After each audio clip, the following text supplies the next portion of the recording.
तो last lecture में हम लोगों ने ये वाला प्रॉब्लम जो है वो सॉल्व किया था, और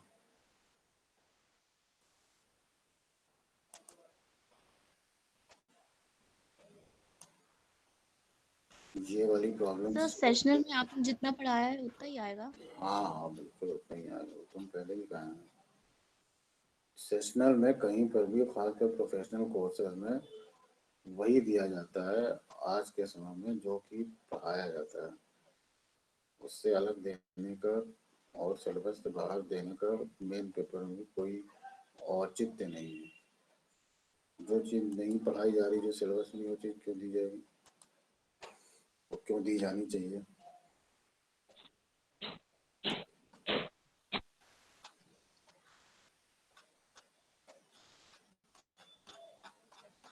सर टॉपिक्स एक बार बता दीजिए, मतलब कौन कौन से कवर हो गए हैं अब तक? टॉपिक बता दें, ये जितना हमने जो बुक से पढ़ाया है, तो शुरू से जितना पढ़ाया है हमने, पहले तो उतना ही पढ़ना। और टॉपिक तुम्हारा जो है, जो सिलेबस के हिसाब से पूछ रहे हो, उसमें charge, voltage, current, KVL, KCL, ये कंप्लीट हो गया है। तो केवल सिलेबस के टॉपिक से मत चलना, जो हमने पढ़ाया है वो चीज़ पढ़ना। और यही वाली बुक, यही एक बुक है, this is the most standard book दुनिया में। जो भी नेटवर्क एनालिसिस पढ़ता है बीटेक में, वो इसी से पढ़ता है। इलेक्ट्रॉनिक्स में चलती है, इलेक्ट्रॉनिक्स का कोर्स है तुम्हारा ये अलग हो, सर्किट एनालिसिस का। या बीएससी में कहीं चलती है। This is the most authentic book. या इसके बाद अगर कोई बुक है या इसके बराबर की, तो एक वॉल्केनबर्ग की बुक आती है, वो बुक है। ये दोनों ऑलमोस्ट पैरेलल बुक है। तो जितना हमने पढ़ाया है, निश्चिंत होकर पहले वो पढ़ना, और उसी तरीके के सवाल इस किताब में दिए हुए हैं जो इसके पीछे की एक्सरसाइज में। तो उसको हमने बताया है सब, जिस तरह से कॉन्सेप्ट को, कैसे सर्किट की एनालिसिस की जाती है, कैसे वोल्टेज करंट निकाली जाती है। मतलब कहीं से हमें कोई डाउट नहीं लगता कि ऐसी कोई चीज़ है जो कि तुम पीछे के सवाल ना लगा पाओ। एटलीस्ट वो सवाल, जिस तरीके के सवाल हमने इस किताब के एग्जाम्पल और उसमें जो प्रैक्टिस सेट दिया हुआ है उसके थ्रू लगवाएं, वो और उस तरीके के सवाल लगाना आना चाहिए। जो कुछ और मान लो सवाल हैं जो जिसमें किसी और तरह की भी इंफॉर्मेशन की ज़रूरत है जो तुमको तुम्हारे पास नहीं होगी, तो उस तरीके के सवाल इंटरनल में तो नहीं आएंगे। एक्सटर्नल का कोई भरोसा नहीं है, एक्सटर्नल में तो कुछ भी हो सकता है, बाहर पेपर जाता है, वो क्या बनाता है क्या नहीं बनाता वो जाने। इंटरनल में जो पढ़ाया गया है उसी तरीके का आ सकता है। ऐसी कोई चीज नहीं आएगी जो हमने नहीं बताई होगी, या जो तुम इंटर के साथ या इंटर के बाद इस समय जो तुमसे एक्सपेक्ट ना की जाए कि तुम जानते हो। ऐसी कोई चीज पेपर में हम नहीं देते, हम मेन पेपर में भी ऐसा नहीं देते। सर न्यूमेरिकल और थ्योरी का रेशियो क्या होगा? थ्योरी में क्या पूछें, तुम ही बताओ। थ्योरी में क्या पूछें, चार्ज क्या होता है? थ्योरी तो बहुत इसमें है नहीं कोई। अभी जो जितने तुम्हारे अभी तक के टॉपिक हैं, शुरू के 3 यूनिट तक तो है नहीं, 5 यूनिट या 4 यूनिट शायद ना, उसमें तो कुछ थ्योरी है नहीं। अब केवीएल किरचॉफ वोल्टेज लॉ में क्या पूछे, तो लिख ही दोगे किरचॉफ। उससे अच्छा किरचॉफ वोल्टेज लॉ का एक सर्किट दे के उसमें कुछ निकलवा ना दिया जाए, उससे ज्यादा पता चलता है हमें। तो अगर मेरी क्लास किए होगे और दिमाग खोल के किए होगे तो कोई दिक्कत नहीं होनी चाहिए, और अगर केवल कहानी सुने होगे तो दिक्कत होगी। तो इसमें जो थ्योरी वाला पोर्शन है सच कुछ बनता नहीं। कभी कभी एग्जाम में कोई एग्जामिनर मान लो पूछ लेता है कि right the Kirchhoff voltage law, फिर उसके बाद एक न्यूमेरिकल दे देगा। 1 नंबर का या 1.5 नंबर का या किसी रेशियो में जितने नंबर का सवाल होगा उस हिसाब से कुछ कुछ परसेंटेज का वो एक कम नंबर का रहता है, न्यूमेरिकल ज़्यादा नंबर का रहता है। तो या इसके बाद कुछ थ्योरम्स हैं जैसे superposition theorem, Thevenin theorem, Norton theorem. KVL का स्टेटमेंट तो नहीं पूछता। हाँ, नॉर्टन थ्योरम, थेवेनिन थ्योरम का स्टेटमेंट हो सकता है पूछ ले, और उसके बाद एक न्यूमेरिकल उसमें अटैच हो, वो न्यूमेरिकल करना हो और वो थ्योरम लिखना हो। कुल मिला के थ्योरी का बहुत स्कोप इन यूनिट्स में नहीं है। लास्ट में जो कुछ यूनिट है जिसमें पावर मेजरमेंट वगैरह है वो थोड़ा सा थ्योरेटिकल है, थोड़ा सा क्या वो ठीक है, वो उसमें टेक्निकल है लेकिन है थ्योरेटिकल, मतलब पढ़ के जाओगे तो लिख लो, और वैसे भी ऑनलाइन है तो जहाँ से मैटर समझे तो लिख ही लोगे। लेकिन ये बाकी यूनिट जो हमने बताई उसमें न्यूमेरिकल है, और इंटरनल में जो जितना हमने बताया अगर वो दिमाग खोल के ये हो, मतलब पेन चली है तुम्हारी, जैसा हम कहते हैं ये लगाओ वो लगाओ, और उसके बाद उसके पीछे जो सवाल है तुमने अटेम्प्ट भी किए हैं उस तरह के, तो एटलीस्ट जितने कॉन्सेप्ट हमने बताए हैं उस तरीके के सवाल अगर तुमने थोड़ा भी प्रैक्टिस किया है तो कोई दिक्कत नहीं होगी। ठीक, तो लास्ट टर्म पे हम लोग ये सब पढ़ रहे थे। आज जो है शुरुआत करते हैं वोल्टेज एंड करंट डिवीजन से।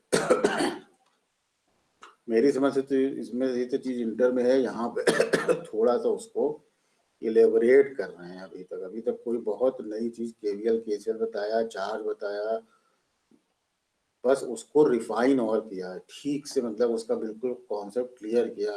वोल्टेज की पोलरिटी इधर उधर कर दे तो भी दिक्कत ना हो, करंट की डायरेक्शन इधर उधर कर दे उसका नोटेशन क्या है, पावर जो है वो एब्जॉर्ब हो रही है या वो पावर डिलीवर कर रहा है उसका, उसको कैसे निकालते हैं। ये सब चीजें बहुत फंडामेंटल चीजें हैं, इसमें कोई ऐसा बहुत कठिन जैसी चीज तो अभी तक नहीं है। केवीएल केसीएल हमको याद है कि इंटर में भी है। तो यहाँ पे वोल्टेज डिवीजन की बात कर रहे हैं, ये भी कोई बड़ी चीज नहीं है।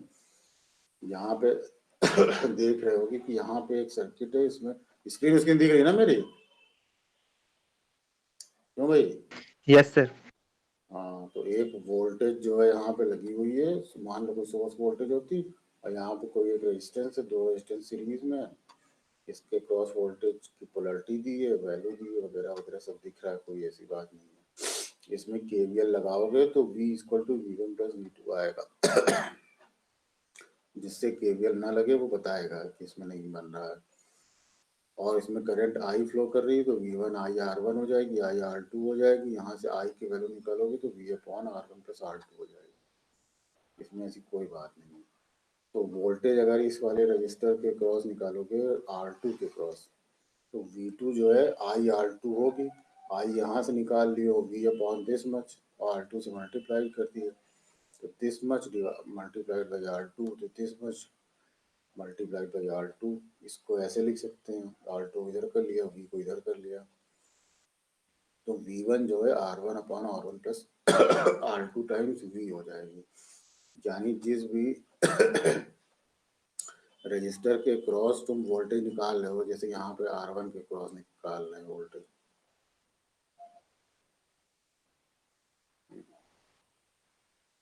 V2 जैसे वोल्टेज मान लो अगर R2 के क्रॉस निकाल रहे हो तो ऊपर जो है जो भी वोल्ट जिस भी रेजिस्टेंस के क्रॉस वोल्टेज निकाल रहे होगे वो वाला divided by total resistance multiply by this voltage, ये चीज जो है।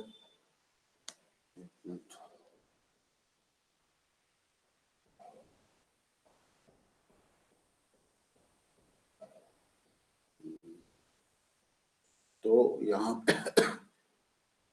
V2 वोल्टेज जो है R2 upon R1 plus R2 हो जाएगी, और इसी तरह अगर V1 निकालोगे तो ये I इंटू R1, I की जगह ये वाला फैक्टर रखोगे, R1 रखोगे तो R1 upon R1 plus R2 into V हो जाएगा।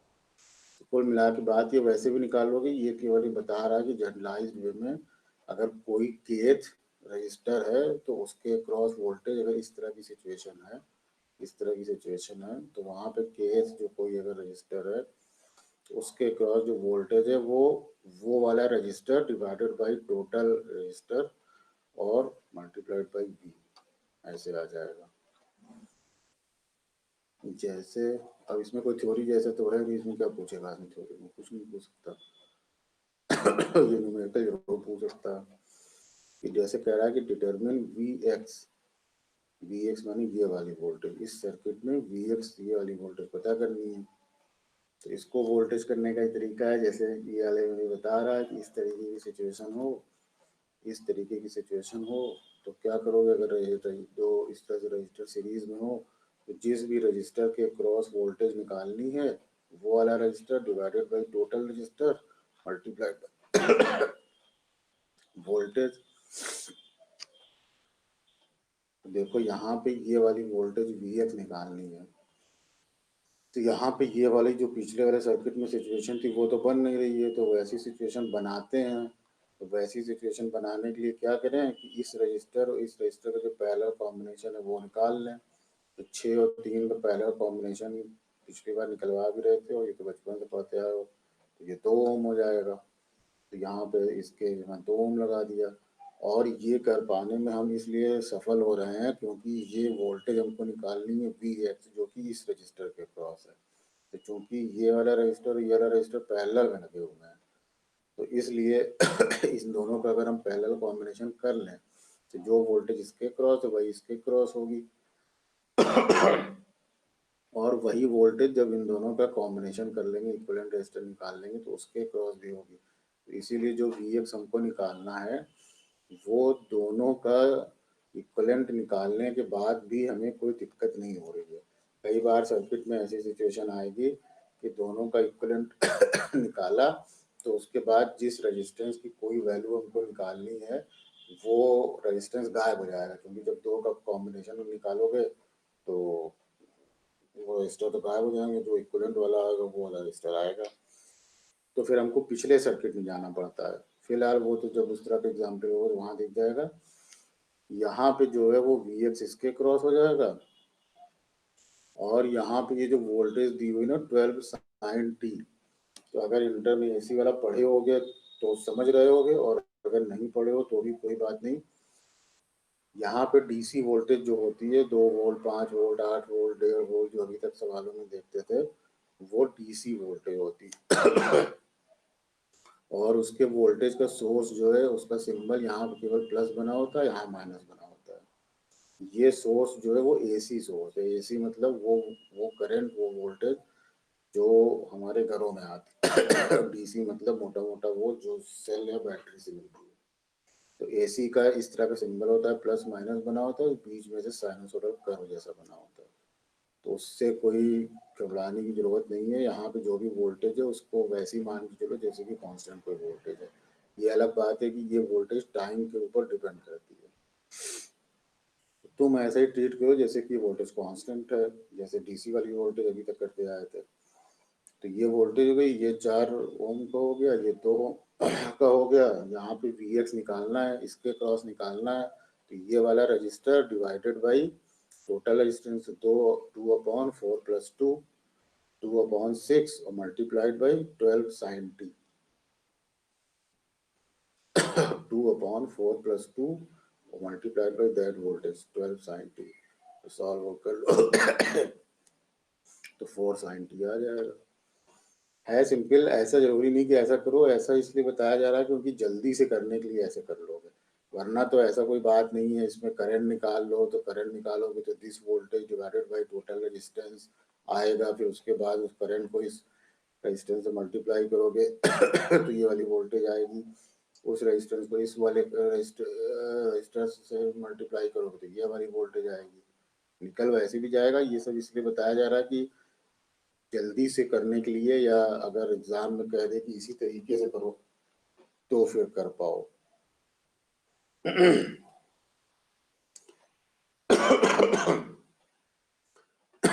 ये तरीका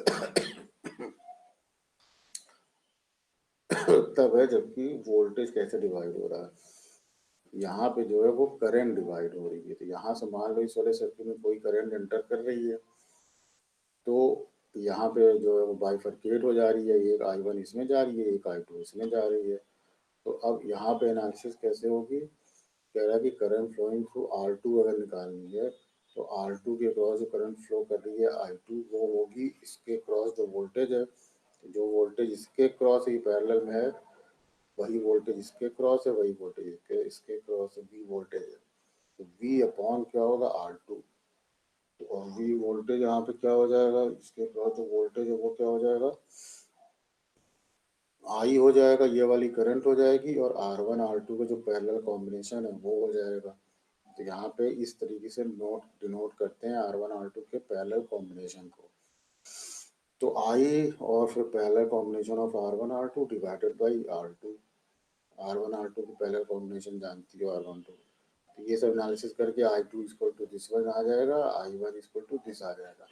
तो अगर दो रेजिस्टेंस का केस हो तो अगर जैसे I1 निकालनी है तो क्या करेंगे, I1 निकालनी है तो जो टोटल करंट इसमें एंटर कर रही है वो मल्टीप्लाइड बाई वोल्टेज वाला होता, तो जिसके क्रॉस वोल्टेज निकाल रहे हैं वो वाला रजिस्टर और divided by total resistance. Current में क्या करेंगे जो वाला जो जिसके थ्रू करंट निकालनी है वो वाला रजिस्टर लिखने के बजाय दूसरा वाला रजिस्टर लिखेंगे R2 और डिवाइडेड बाई टोटल रेजिस्टेंस। इसी तरह अगर इसके थ्रू करंट निकालनी है तो ये वाला रेजिस्टेंस और divided by total resistance R1 plus R2। ऐसा करने की बहुत जरूरत नहीं, तुम अपने आप से KVL KCL लगा के इसको सॉल्व करोगे जैसे जो सिंपल नियम से तो भी आ जाएगा, जरूरी नहीं कि ये ऐसे करो। तो इसको अगर जनरलाइज फॉर्म में लिखा जाए तो ये वाला एक्सप्रेशन बनता है कि IK इक्वल टू I और 1 upon RK divided by this much. अगर जो है वो kth रजिस्टर कोई है उसके थ्रू करंट निकालनी है इस तरह के सर्किट सिचुएशन में तो ये होता है।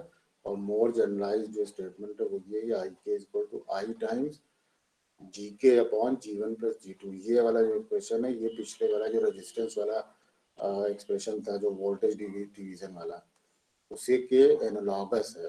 तो जैसे वोल्टेज में होता था वैसे करंट में हो रहा है, बस वोल्टेज में रेजिस्टेंस चल रहा था, इसमें कंडक्टेंस चल रहा है।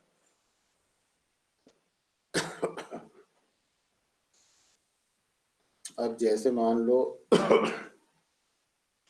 ये वाला एक सवाल है, कह रहा है कि write an expression for the current through the 3 ohm resistor. ये वाला सर्किट है, इसमें 3 ओम रजिस्टर के थ्रू जो करंट जा रही है I3 उसके लिए जो है वो एक्सप्रेशन लिखना है।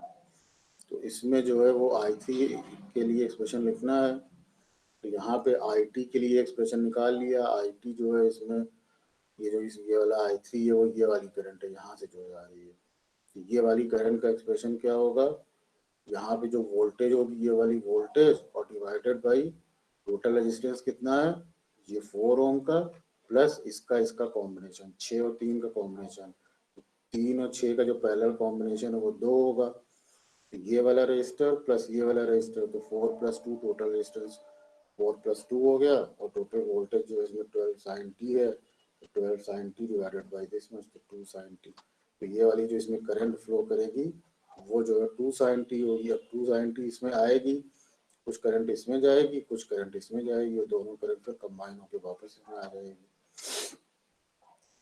तो इसमें जो करंट जाएगी I3 वो देखोगे तो ये हो जाएगी 6 अपॉन, इसमें करंट जो जा रही है वो निकालना है तो दूसरा वाला register divided by total resistance, तो 6 अपॉन 6 प्लस 3 और जो वोल्टेज है यहाँ पे 2, जो करंट है जो 2 sin t करंट निकाल रही है 2 sin t, इसको हम सॉल्व कर लो तो 4/3 sin t हो जाएगा। कोई चीज ना समझ में आए तो पूछ लेना इसमें। ये वाले जो सवाल प्रैक्टिस के लिए दिए हुए हैं ये वाले लगा लेना, ना आए तो बताना, नहीं तो फिर लगवाएंगे सॉल्व करके बताएंगे।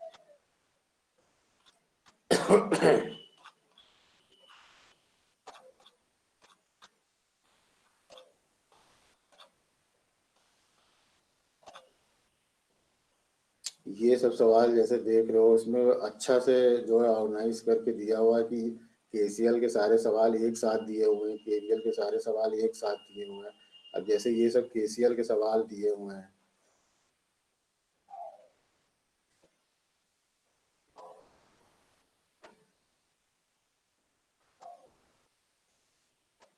जैसे मान लो कि ये वाला सर्किट है सर्किट C, 8 में जो ये सी वाला सर्किट है, इसमें पूछ रहा है कि करंट आई की वैल्यू क्या होगी। करंट आई ये वाली है, इसमें हर सर्किट में करंट आई की वैल्यू पूछ रहा है। इसमें करंट आई यहाँ पे है, तो यहाँ पे जैसे करंट आई की वैल्यू अगर पूछ रहा है तो बताओगे आई की वैल्यू यहाँ पे क्या होगी।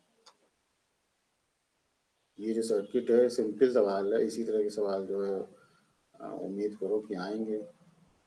इसमें बताओ जरा सा आई की वैल्यू क्या होगी।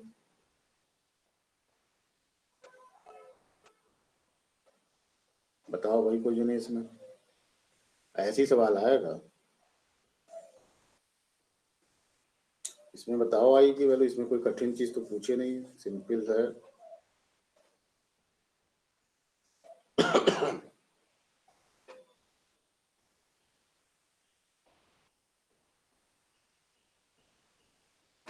नहीं बता पाओगे। दो कुछ लोग, अरे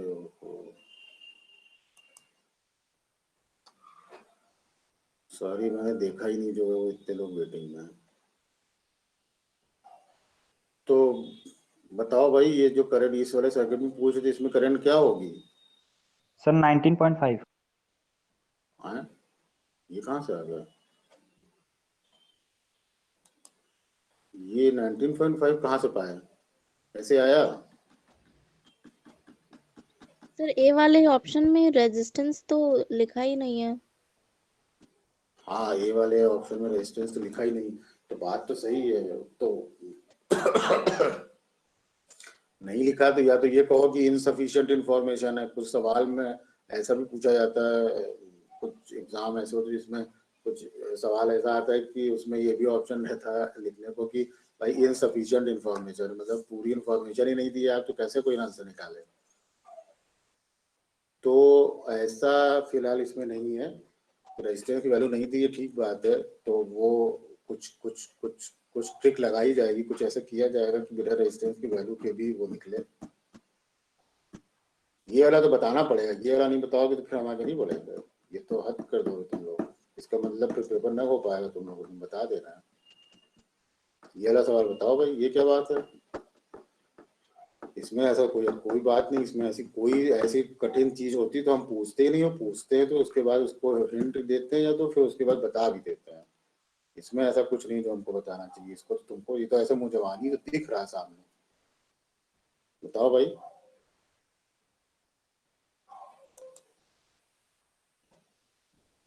बताओ इतने लोगों को बताओ, ये तो गलत बात है।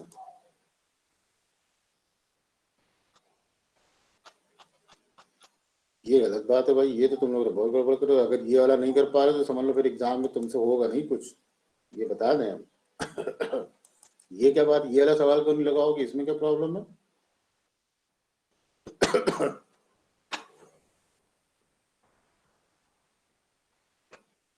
इसमें क्या प्रॉब्लम भाई बताओ, कोई कौन है वो, कौन बता रहा था कल।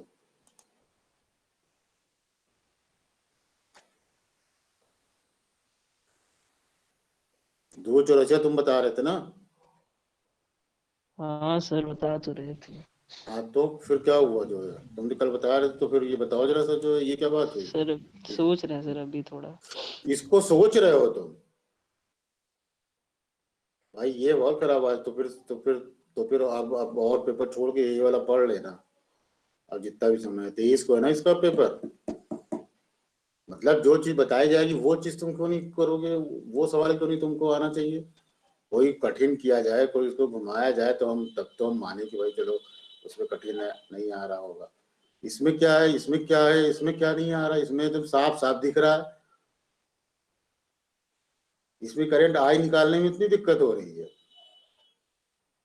ये सामने साफ साफ साफ ये नोड दिख रहा है, यहाँ पे मेरे पॉइंटर पे ये नोड दिख रहा है। ये एक करंट दिख रही है, ये 2 करंट दिख रही है, ये 3 करंट दिख रही है। तो क्या करोगे, रेजिस्टेंस की वैल्यू जान के क्या करोगे। रेजिस्टेंस की वैल्यू जान के तो कुछ करना ही नहीं, क्या करोगे बताओ जरा रेजिस्टेंस की वैल्यू जान के। इसमें रेजिस्टेंस की वैल्यू जान के क्या करोगे। अब भी बताओ, अब बताओ, अब तो हम बता ही दिए सब कुछ। ये गलत बात है। इसका एक तो इंटरव्यू में पढ़ो, इंटरव्यू छोड़ो, अभी बता नहीं, इतने सवाल करा दिए, बड़े बड़े सवाल करा दिए। ये तुम ये सवाल तो मतलब मुजवानी सवाल है, इसमें तो दिख रहा है कि क्या हो रहा है। इसका मतलब ये वाली किताब लोग पढ़े ही नहीं, देखते नहीं है, बस मेरे क्लास के बाद फिर जाके सो हो जाते हो। ये वाली करंट बताओ, इसमें अब तो हम बता दिए, अब बताओ 2 चौरसिया क्या होगा? Sir 1 ampere. हैं? 1 एम्पियर। कौन बोल रहा है 1 एम्पियर? कौन बोल रहे भाई 1 ampere? Sir Shubham Singh. Shubham Singh 1 ampere बोल रहे हैं। और कोई बताओ, बताओ भाई। अरे ये पॉइंट यहाँ पे दिया हुआ है, साफ साफ जो है दिख रहा है, पूरा 3 करंट दिख रही है। इतना जो है केसीएल केवीएल पे सवाल जो है लगवा भी लिए इसीलिए कि तुम लोग अपने हाथ से लगा के बताओ। तो बाकी लोग सो रहे होंगे, कुछ ही 2-3 लोग लगाए होंगे जो बोल रहे थे। यहाँ पे केसीएल लगा दो, यहाँ पे केसीएल लगा के बताओ सब लोग जरा सा, और लोग की जो है कितना आएगा आई की वैल्यू। यहाँ पे लगाओ इस नोड पे केसीएल जो है, और जरा हमको कोई जने ये भी बताओ कि इसमें कितने नोड हैं।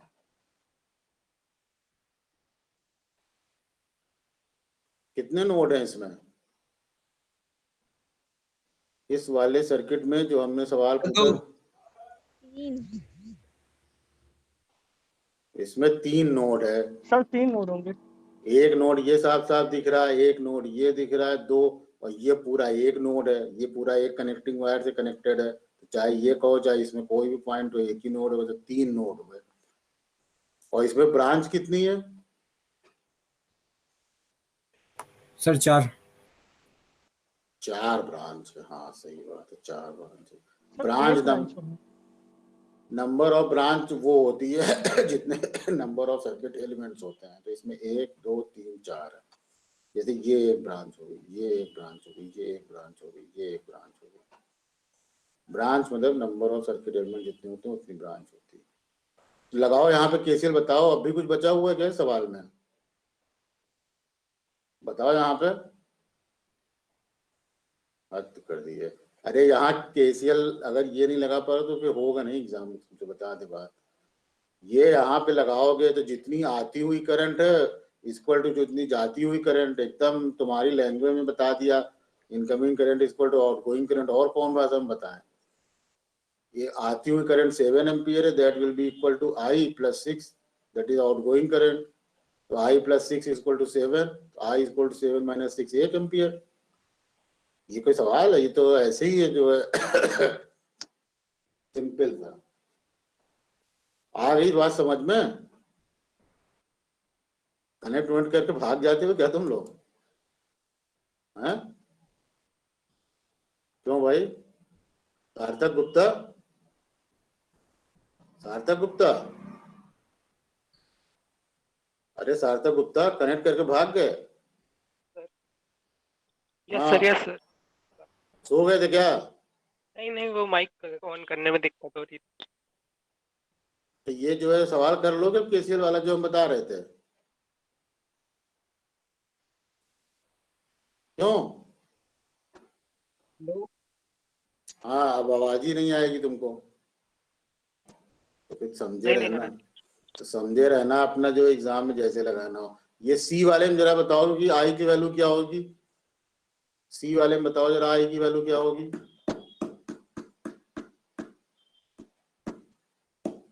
जब छुट्टी चल रही है, जब तुम्हारा जो है वो कॉलेज आना नहीं है, तो वो टाइम तुम्हारा बच रहा है, आने जाने का टाइम बच रहा है, तो कम से कम जो है उसको बैठ करके, अब तो इतना ढेर सारा साधन है पढ़ाई का, पूरी किताब तुम्हारे मोबाइल पे जब चाहे तब जो है खोल के देख लिए।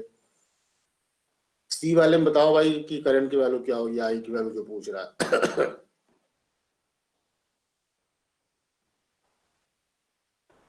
जरा जरा तो सवाल नहीं बताओगे तो हो गया, तुम तब तो तुम कर ही चुके। फिर ये पेपर रटने वाला नहीं है, इसमें ऐसा कुछ सर नहीं। हाँ 0 आएगा सर। 0 आएगा।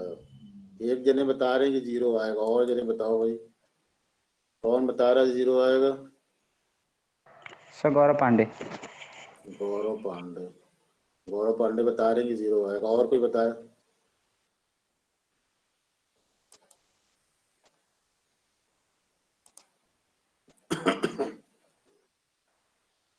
बताओ भाई, और लोग बताओ।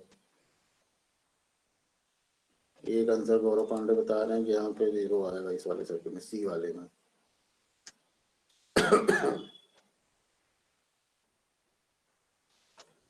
ये सब सवाल अगर नहीं लगा पा रहे होगे तो फिर इसमें कौन सी ऐसी बड़ी बात पूछ ली गई तुमसे कि तुमको नहीं मतलब आ रहा है।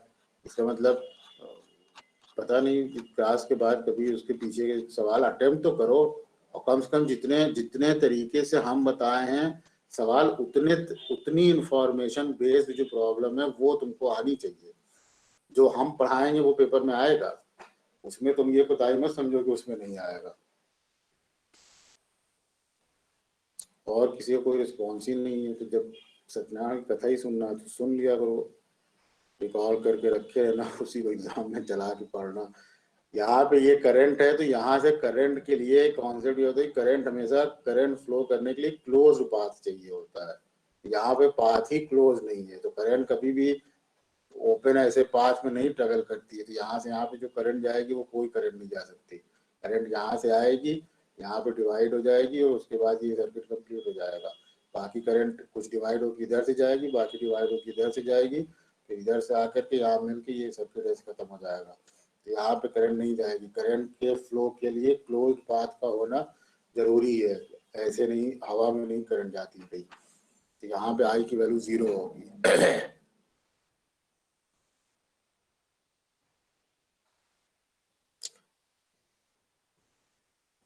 ये जरा फिगर 3.54 में जो है ये पूछ रहा है कि आईसी और आई की वैल्यू। 3.54 में जरा आईसी और आई की वैल्यू निकाल के बताओ। 3.54 जो फिगर है इसमें पूछ रहा है आई और आईसी की क्या वैल्यू होगी, ये निकाल के बताओ। मतलब कुछ करना ही नहीं चाहते हो तुम लोग, ये बात है।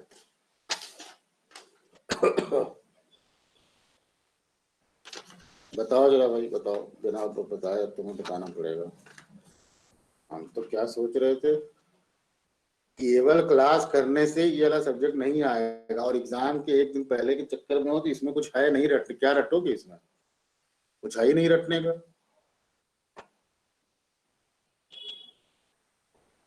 आप बताओ 3.54 वाले फिगर में आईसी और आई की वैल्यू पूछ रहा है, अब निकाल करके तुम ही बताओगे।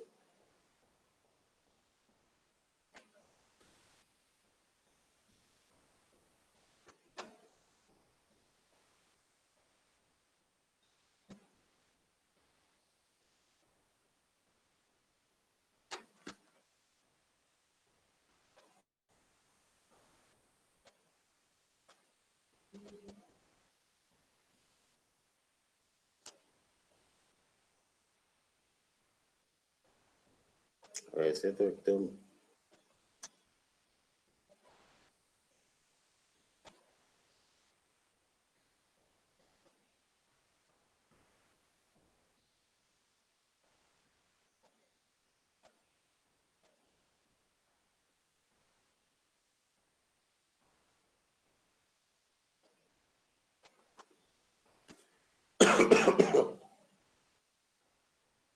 बताओ। इस अभी वाले सवाल में बताओ, तुम्हारे सामने बना हुआ है।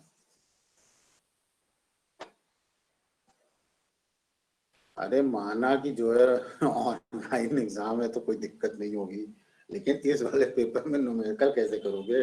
इसमें कोई तुमको किसी तरीके का सहयोग नहीं मिलेगा। किताब में वो सॉल्व वाला थोड़ी ना आएगा। अरे जो बेसिक चीज है वो तो करना चाहिए, ये क्या बात है तुम बेसिक चीज भी नहीं करोगे। उसको कठिन सवाल हो, कोई हम घुमा के पूछ रहे हो, जहाँ पे कठिन होता है वहां हम खुद ही जो है समझते हैं कि भाई चलो कठिन है, वहां पे हिंट में देते हैं तुमको। धीरे धीरे हिंट दे के आदमी आगे बढ़ता है। इसमें क्यों हिंट दे, इसमें क्यों हिंट दे, कोई सीधा सीधा सवाल पूछ रहा है, कोई चीज सीधे सीधे पूछ रहा है, उसको भी नहीं बताओगे। अगर ये सवाल नहीं लग रहे हैं तो समझ लो कि कर नहीं पाओगे पेपर, बता दे बात साफ। और वहां पे कुछ ऐसा मिलेगा नहीं तुमको, कोई थ्योरी नहीं है किताब लेके जो उसमें नकल मार लो है। नहीं आएगा सवाल, नहीं होगा, कुछ नहीं कर सकते। सर्किट एनालिसिस सवाल इलेक्ट्रॉनिक्स इंजीनियरिंग में सबसे कठिन सवाल होता है, सबसे कठिन पेपरों में से एक पेपर है।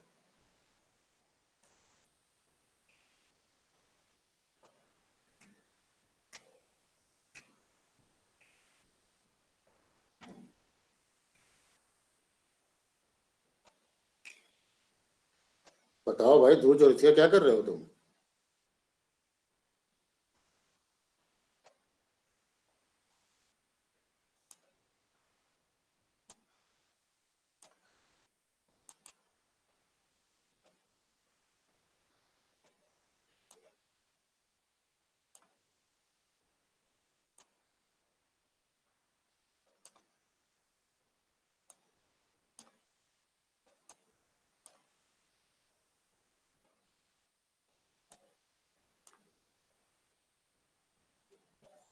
ये फिगर 3.54 है, इसी में बताना है।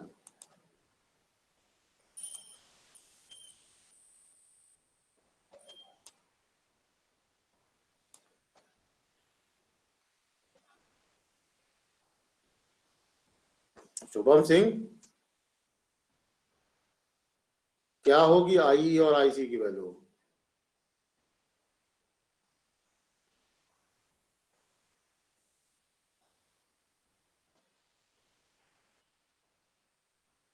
अब बोलो ही मत।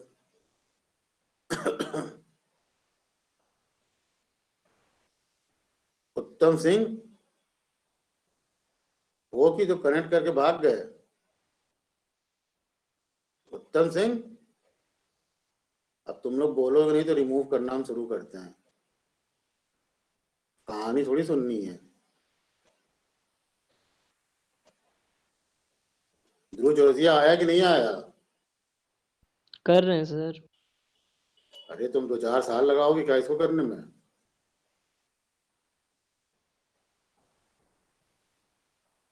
सर्किट बना हुआ है, साफ साफ सब कुछ दिख रहा है। जो तुमको कॉन्सेप्ट पढ़ाया गया है उसी पे बेस्ड सवाल है। तुमसे कोई हम जो है वो नया तरीके के सवाल सॉल्व करने की उम्मीद नहीं करते हैं। रिसर्च नहीं करा रहे हैं तुमसे हम यहाँ पे। जो तुमको पढ़ाने का और पढ़ने का तरीका होता है, कुछ चीजें तुमको बताई जाती हैं, उसी पे बेस्ड चीजें कुछ पूछी जाती हैं। कभी कभी उसको ऐसा घुमा दिया जाता है कि स्टूडेंट नहीं समझ पाता। तो जब घुमा दिया जाता है तब तो कोई बात नहीं, तो उसको तो हम एक्सेप्ट कर ले रहे हैं, हम तो एक्सेप्ट कर लेते हैं उस चीज को। इसको क्यों एक्सेप्ट करें? जो सीधी सीधी चीज है उसको क्यों एक्सेप्ट करें? उसमें क्या कठिन है? उसमें क्या ऐसी चीजें जो तुमको नहीं दिख रही है?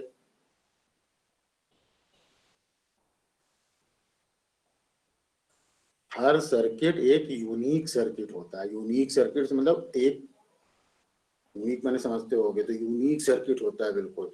तो उसको देख करके तुम्हारे दिमाग में चीजें चलनी शुरू होनी चाहिए कि वो क्या पूछ रहा है, क्या चीज दी हुई है। आईबी की वैल्यू दी हुई है और बाकी आई और आईसी की वैल्यू पूछ रहा है, और तुमको अभी तक मुश्किल से चंद टॉपिक तो पढ़ाए गए हैं, कोई नया प्रिंसिपल बताया नहीं है। Charge, voltage, current, power absorb, power generated, KVL, KCL,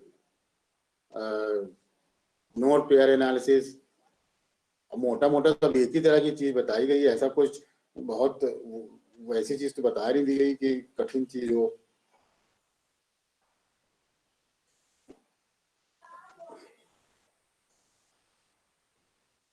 Shweta Gupta, Shweta Gupta, yes ये हो पाएगा सवाल 3.54 में? नहीं आ रहा है। चलो, दिस इज कैंडिड एक्सेप्टेंस। ये भी अच्छी बात है। तुम लोग तो क्लास कर रहे हो। और सिद्रा शोएब, सिद्रा, यस सर। होगा ये वाला सवाल? सर ट्राई तो कर रहे हैं। कुछ बताओ हमको भी, क्या ट्राई कर रही हो, हम भी जाने दिमाग में क्या चल रहा है। ये सवाल देख के इसमें आईबी की वैल्यू दी हुई है 100 माइक्रो एम्पियर, आईसी और आई की वैल्यू पूछ रहा है। ये देख करके दिमाग में क्या चल रहा है?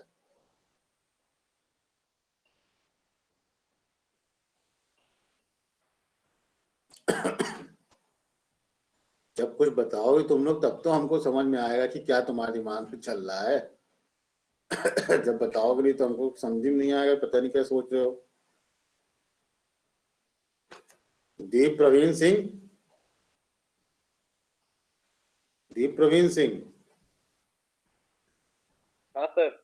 क्या सोच रहे हो इसको देख करके, सवाल को देख के क्या मन में आ रहा है?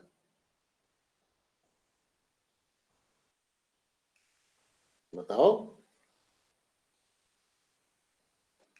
अरे चुप हो जाओगे क्या ऐसे?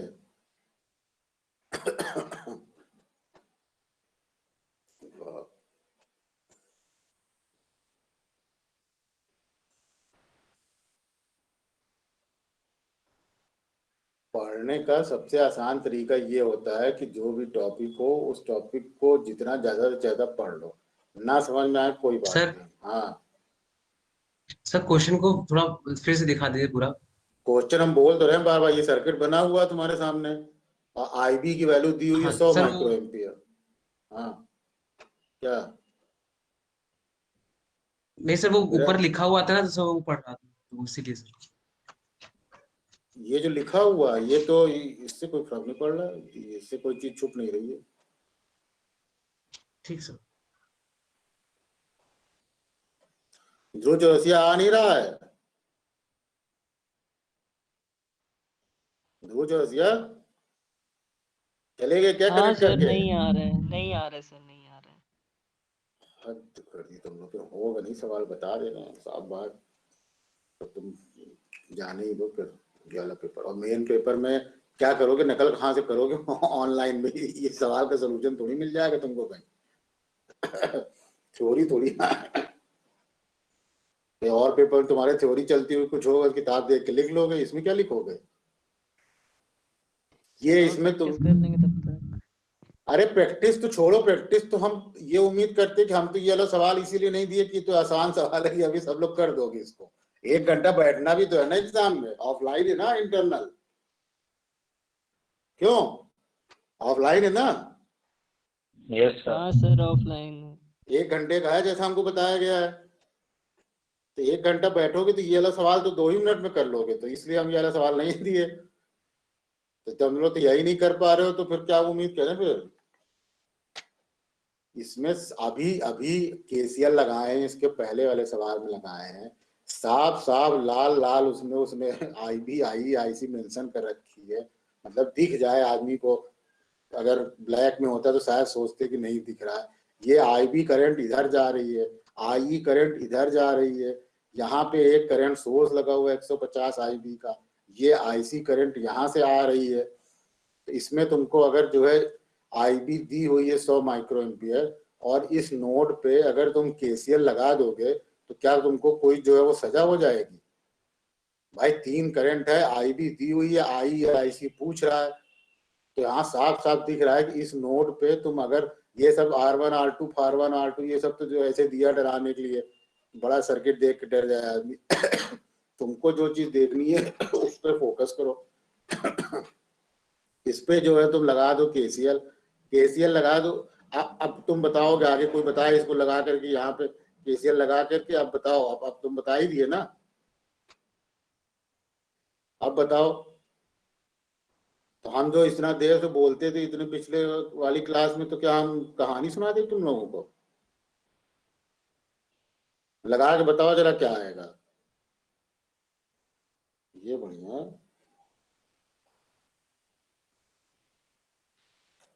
वो तो कहो कि स्क्रॉल करते करते दिख गया तो हमने पूछ लिया कि देखें जो है क्या चल रहा है, नहीं तो हम तो बताते ही जा रहे थे। अब बताओ यहाँ पे केसीएल लगा के जो बताओ, अब केसीएल बता दिया, अब तो बताओगे।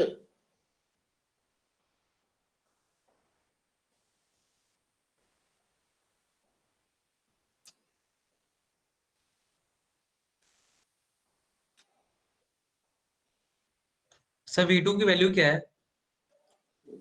सर्किट में बस जितना दिया है उतना ही दिया है, और एक्स्ट्रा कुछ नहीं दिया है। क्या करोगे V2 की वैल्यू लेके?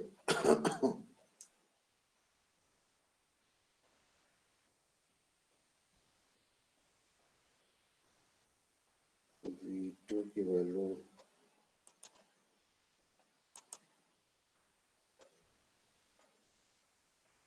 नहीं दी है V2 की वैल्यू।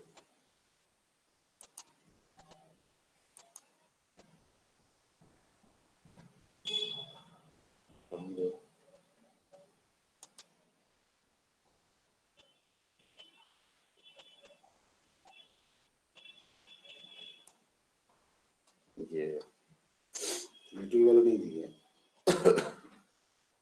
और क्या करो क्या करोगे V2 की वैल्यू लेके?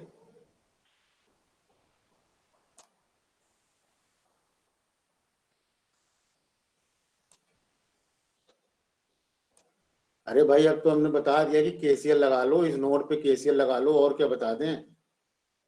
इस नोड पे KCL लगा लो, और क्या बताएं? अब क्या लिख के बता दें? यहाँ पे KCL लगाओ और बताओ, और इससे ज्यादा क्या बताएं तुमको? इस पॉइंट पे ये नोड है, दिख रहा है साहब साहब, यहाँ पे KCL लगाने में क्या कष्ट है?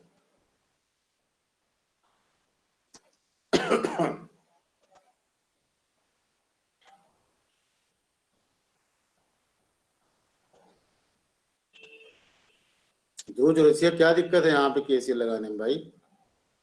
गौरव पांडे, गौरव पांडे, यस सर।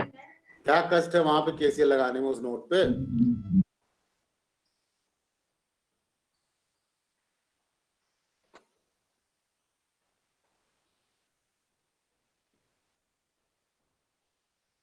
गौरव पांडे, तुम्ही से पूछ रहे हैं, माइक ऑन करके बात करो।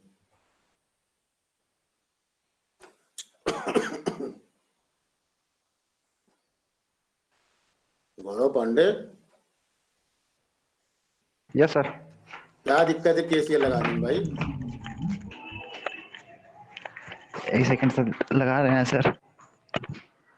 मतलब के अभी तुम लोग वो कनेक्ट करके गायब हो जाते हो, ऐसा करते हो क्या? अभी हम फिर वीडियो ऑन करवाते हैं सबका, तब जो है वो, अब नहीं तो सबको हम मतलब भगाते हैं क्लास से। कुशाग्र पाठक, कुशाग्र पाठक, यस सर।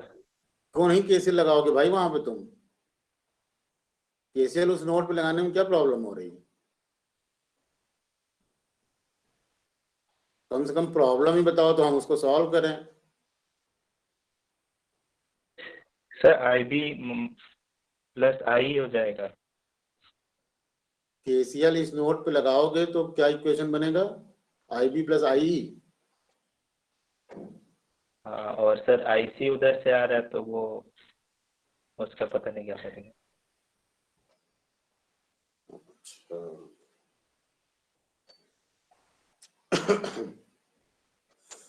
अरे इतनी सी तुम लोग कैसी अजीब सी बात। ये नोड है, इस पे एक करंट इधर से IB आ रही है, इधर इस नोड से दूर जो है IE जा रही है, और इस नोड की तरफ ये वाली करंट आ रही है 150, ये वाली करंट। ये जो डिपेंडेंट करंट सोर्स है, डिपेंडेंट करंट सोर्स में क्या कष्ट है समझने में? उसका नाम ही डिपेंडेंट करंट सोर्स है, यानी कि वो ऐसा करंट सोर्स है जो जिसकी करंट किसी पे डिपेंड कर रही है, या तो वोल्टेज पे किसी पे डिपेंड करेगी, या तो किसी करंट पे डिपेंड करेगी।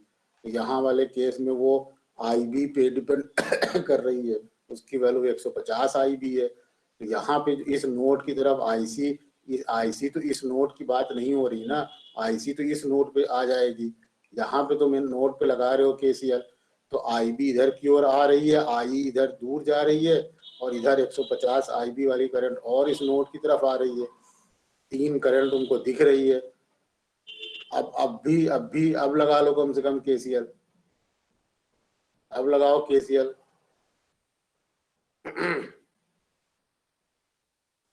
भाई तीन करंट है इस नोड पे, तीन ही तो करंट दिख रही है ना, कि और तो कोई कहीं पे ब्रांच इससे जुड़ नहीं रही है। एक ब्रांच ये वाली है, एक ब्रांच ये वाली है, एक ब्रांच ये वाली, तीन ही करंट हमको दिख रही है। और किसी को कोई करंट करंट दिख रही है तो बताओ। इस नोड पे KCL लगाने में दिक्कत हो रही है तुम लोगों को। हम लोग की तो ऑफलाइन क्लास होनी चाहिए थी, तो तुम्हें लोग भी लगाते पूरे क्लास में। अब लगाओ, अब लगा के बताओ।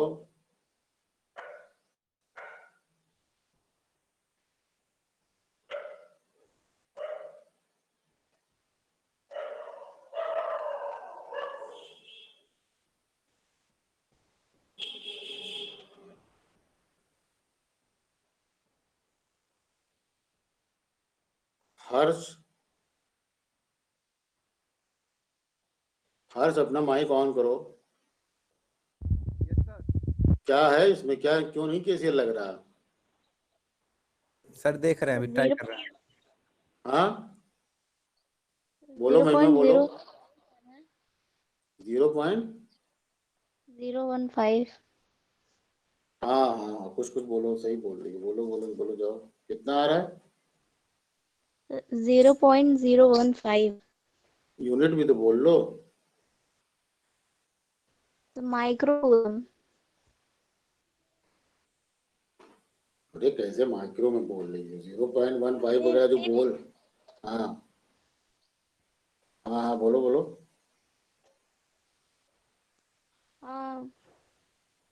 एम्पियर में ही आ बोलो। रही है। हाँ 0.0 माइक्रो 0.015।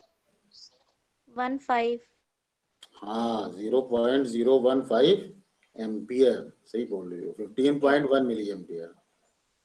Yes sir. देखो इसमें वही। महिमा ने अच्छे, कहाँ से पढ़ी हो महिमा? कहाँ से गर्ल्स पढ़ी हाई हो? स्कूल से हाँ सर। जीएचएस से। जीएचएस।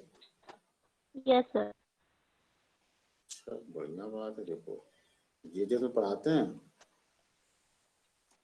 यस सर, मतलब तो सर सॉल्व करके रखे हुए थे, पर हम्म, डाउट हो रहा था कि सही है कि गलत है। तो बोलोगी तभी तो डाउट सही होगा। डाउट का और कोई तरीका नहीं, मन में रखे रहने से वो सही होगा नहीं। तो सही बात है, यहाँ पे इस पॉइंट पे केसीएल लगा दी होगी तो वो आ गया होगा। Yes sir. बताओ इन लोग, ये लोग जो है 15.1 जो है 15.1 मिली एम्पियर करंट सॉरी आ रही है। अब तो निकालो, अब तो आंसर पता चल गया। और आईसी क्या होगी? आईसी क्या होगी महिमा? सर आईसी वाला समझ नहीं आ रहा है तो। क्यों? जैसे ये वाला किया वैसे ये वाला करो। सर 0.05 आएगा क्या इसमें? 0.05 कौन सी current? Sir IC. IC, IC आएगी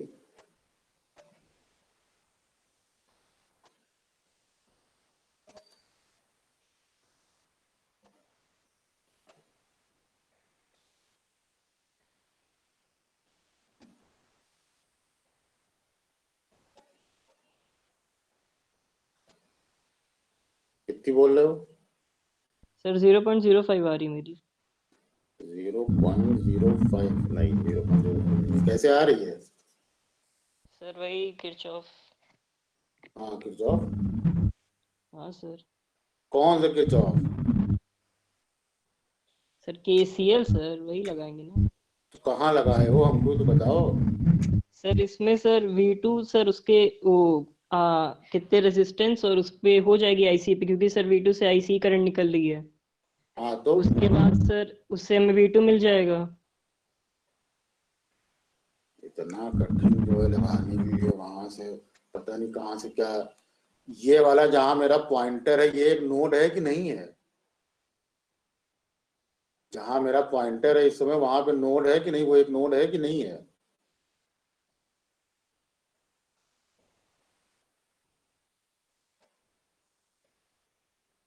हाँ सर है। क्यों? तो अगर ये वाला एक नोड है तो इस नोड पे इधर से एक करंट आ रही है और इधर एक करंट जा रही है। तो लॉ जो केसीएल है that is based on the law of conservation of charge. मतलब कि कंजर्व्ड है, जितना भी चार्ज है दुनिया का वो कंजर्व्ड है। और कोई भी यहाँ नोड है तो नोड जो है यहाँ कनेक्टिंग वायर पे है, तो ये नोड जो है वो कनेक्टिंग वायर तुम्हारा जो है वो चार्ज को होल्ड थोड़ी कर लेगा, रोक थोड़ी लेगा।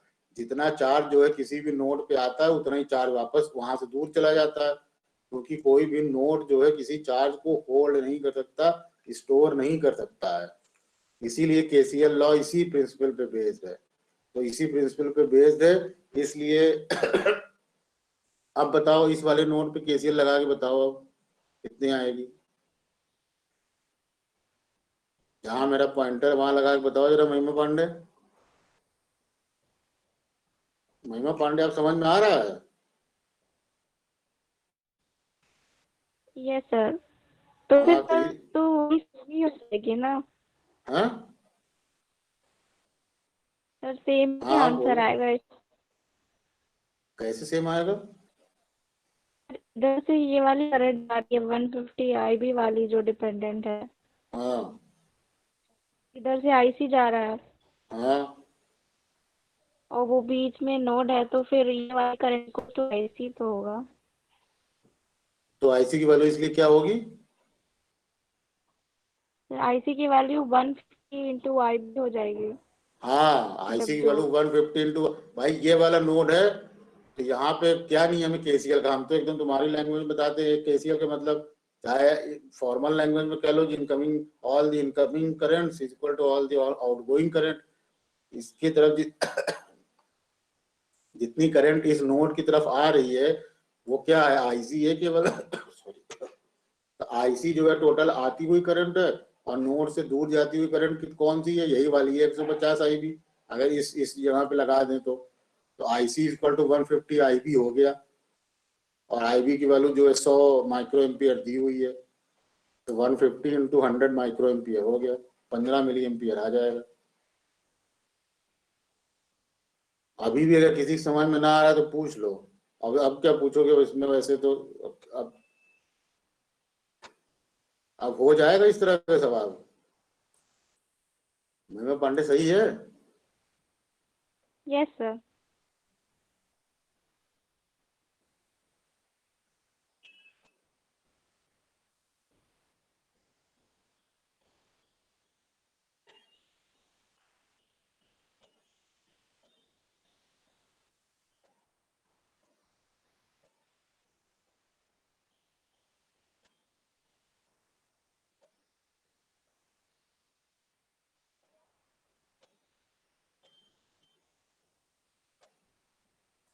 और जरा ये जो 13 नंबर मेरी स्क्रीन पे बना हुआ है, जरा ये वाला सॉल्व करके बताओ।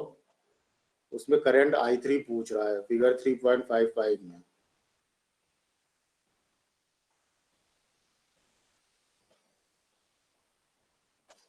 बताओ जरा सा।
थर्टीन प्रॉब्लम जो है फिगर 3.55, इसमें पूछ रहा है कि करंट I3 की वैल्यू क्या होगी। ये उस तरह के सवाल हैं जिस तरह के सवाल हमने कराए हैं, ऐसा नहीं है कि हम बिना कराए पूछ रहे हैं।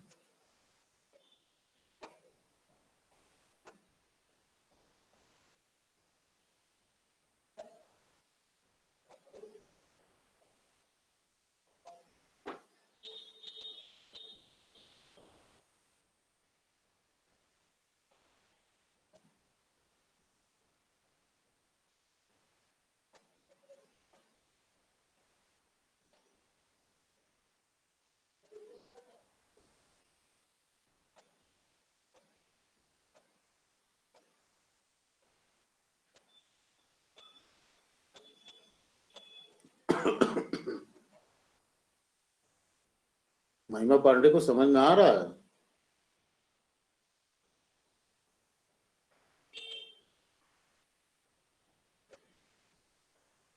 यस सर, मतलब क्या? पहले Vx की वैल्यू निकालेंगे क्योंकि जो हाँ, very good. डिपेंडेंट वाला 14.1 आएगी Vx सर, पे माइनस depend करता है। 14.1 आएगी क्या सर? माइनस 14.1 नहीं, 14.1 कैसे आएगी? कहाँ से दिख रही तुमको 14.1? बताओ, महिमा पांडे तुम बता रही थी कुछ। Vx की वैल्यू निकालेंगे तो Vx की वैल्यू 9.4 आ रही है। हाँ सही आ रही, फिर क्या करोगी? फिर सर ये यहाँ पे जो नोड है वहाँ पे हम लोग KCL लगाएंगे। कहाँ पे? ये जो नोड, ये वाला रेफरेंस नोड, ये वाला जो पॉइंटर है? हाँ सर, मतलब वही मुझे लगा है। या तो अच्छा फिर लगा, ऊपर अच्छा पे ठीक ठीक ठीक ठीक ठीक ठीक, लगाओ लगाओ लगाओ लगाओ लगाओ, कहीं भी लगाओ लगाओ लगाओ लगाओ लगाओ। क्योंकि सर ये इधर से I3 इधर से आ रहा है, दोनों मीट करे के वहाँ पे। हाँ ठीक बात, ठीक बात, ठीक बात, ठीक बात, लगाओ लगाओ लगाओ, ठीक बात, लगाओ इसी पॉइंट पे लगाओ। कैसे?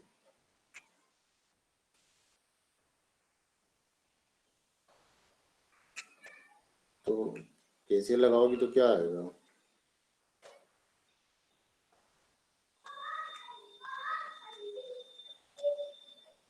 ये तो दिख ही रहा है, इसमें क्या लगाओगी? 0.047 मिली एम्पेयर आ रहा है। 0.047 मिली एम्पेयर। मिली एम्पियर, सही बात, बढ़िया, वेरी गुड, बहुत बढ़िया। तो इस ठीक है, इस नोट पे लगाओगी तो उसको लिखने की मतलब वो लिखोगी कॉपी में, वो अलग बात है।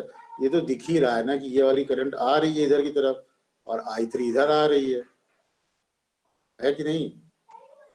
तो दोनों एक दूसरे के अपोजिट है यहाँ पे।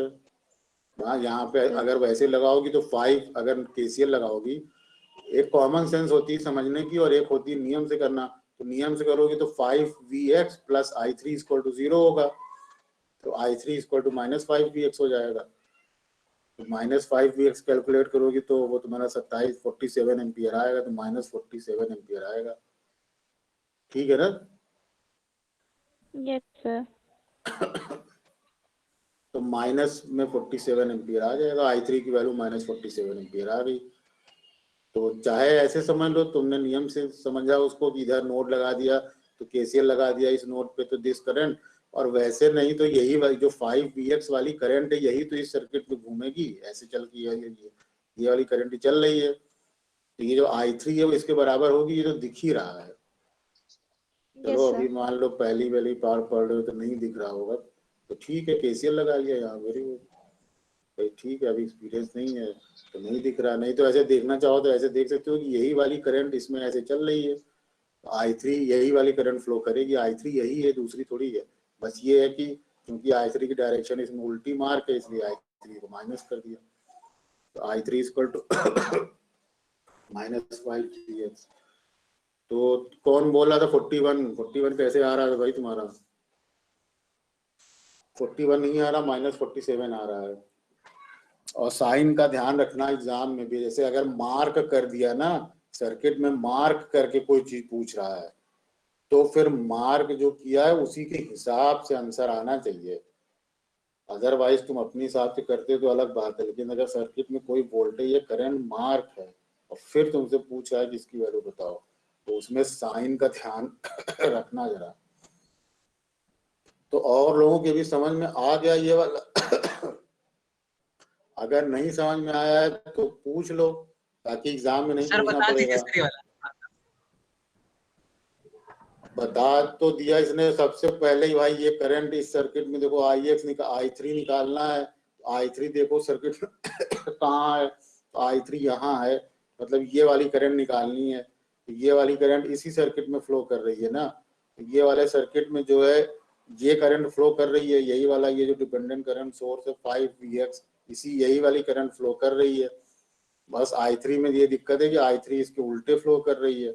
चाहे ऐसे समझ लो कॉमन सेंस लगा के, और चाहे नियम लगा के समझ लोगे, तो इस वाले नोट पे अगर KCL लगाओगे तो ये 5Vx भी आ रही है, I3 भी इसी की तरफ आ रही है। तो 5Vx plus I3 equal to 0, I3 will be equal to minus 5Vx। अब माइनस 5Vx की वैल्यू निकालनी है, तो 5Vx की वैल्यू निकालने के लिए Vx की वैल्यू निकालोगे। Vx ये वाली वोल्टेज है, तो ये वोल्टेज क्या है इसको निकाल लो। तो ये वोल्टेज क्या है भाई, इसमें कौन सी करंट फ्लो कर रही है, ये वाली करंट फ्लो कर रही है, ये वाली करंट फ्लो कर रही है। इसके क्रॉस वोल्टेज IR होगी, IR मतलब 2 milli ampere multiplied by 4.7 kilo ohm. तो जब ये करोगे तो 9.4 वोल्ट आएगा। तो 9.4 वैल्यू हो गई। हाँ बोलो बोलो। हाँ सर ऐसे तो वैल्यू आ गई सर, मैं वो कंफ्यूज हो गया सर। 5Vx और I3 से मुझे लगा दो अलग अलग वैल्यू करंट है ना सर, इसी वजह से। अच्छा, तो Vx की वैल्यू आ जाएगी 9.4 वोल्ट ना, और इसका मतलब ये 5Vx I3 तुम निकाल चुके हो माइनस 5Vx, तो माइनस 5Vx मतलब 5 इंटू 9.4, तो माइनस में जो 47 आ जाएगा, 47 एम्पियर आ रही है। हाँ सर। तो जरा सा किताब के पीछे जो कुछ सवाल दिए हुए हैं, ये जो कम से कम ऐसे सवाल हैं जो कि ऐसे नहीं है कि तुम उसको ये कह सको कि सर बहुत कठिन सवाल था, तो वो सवाल तो तुमको आना चाहिए। जो बहुत कठिन वाला है वो अब मान लिए चलो ऑफलाइन नहीं चल रही है क्लास, तो थोड़ा उसका तुमको एडवांटेज दे दिया जाए, लेकिन इसका मतलब ये थोड़ी तुम KCL नहीं लगा पाओ। जब उसको बताया गया कई बार तो क्यों नहीं लगाओगे, लगाना ही चाहिए, उसमें कोई मुरव्वत नहीं है। इसके पीछे ये सब जो सवाल दिए हुए लगा ही लेना, नहीं तो वहां पे इसका कोई सोल्यूशन नहीं है कि तुम जो है वो ऑनलाइन में जो है देख दाख के लिख लोगे।